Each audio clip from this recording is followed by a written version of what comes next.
Price God. இந்த காலை வேளையிலும் கூட உங்களை சந்திப்பதை குறித்து மிகுந்த மகிழ்ச்சி அடைகிறேன். கர்த்தரை தேடுகிறவர்களுக்கு கர்த்தர் பலனை தருவார். இந்த காலை வேளையிலே புதிய உற்சாகத்தோடு இந்த வார்த்தையை சொல்லி பிரயாணப்படுங்க. கர்த்தரை தேடுகிற எனக்கு கர்த்தர் நிச்சயமாய் பலனை தருவார். வேத வார்த்தை இப்படியாக இருக்கிறது. அது எபிரேயர் 11வது அதிகாரம் அதனுடைய 6வது வசனத்தை இப்படியாக அங்கே சொல்லப்பட்டிருக்கிறது. விசுவாசம் இல்லாமல் தேவனுக்கு பிரியமாய் இருப்பது கூடாத காரியம். ஏனென்றால் தேவனிடத்துல சேருகிறவன் அவர் உண்டென்றும் அவர் தம்மை தேடுகிறவர்களுக்கு பலன் அளிக்கிறவர் என்றும் விசுவாசிக்க வேண்டும். இந்த காலை வேளை நீங்க விசுவாசிக்கிறீங்களா? கர்த்தரை தேடினால் கர்த்தர் எனக்கு பலனை தருவார், என் பிள்ளைகளுக்கு பலனை தருவார், என் வருமானத்துல ஒரு பலனை தருவார்.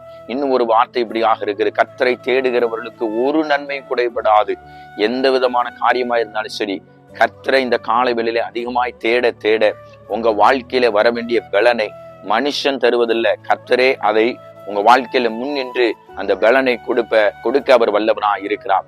தேடுகிற நீங்கள் நானும் வாக்கியவான்களா இருக்கிறோம். யாரை தேட வேண்டும், யாரை விசுவாசிக்க வேண்டும் என்றால் ஜீவனுள்ள தேவனாயிருக்கிற கர்த்தரை தேடி கர்த்தரை விசுவாசிக்கும் போது நம்முடைய வாழ்க்கையில வர வேண்டிய எல்லா பலன் நன்மைகளை அவரே கொடுக்க வல்லவராய் இருக்கிறார். இந்த காலை வேளையில இந்த வார்த்தைகளை சொல்லி உங்களை ஆசீர்வதிக்கிறேன்.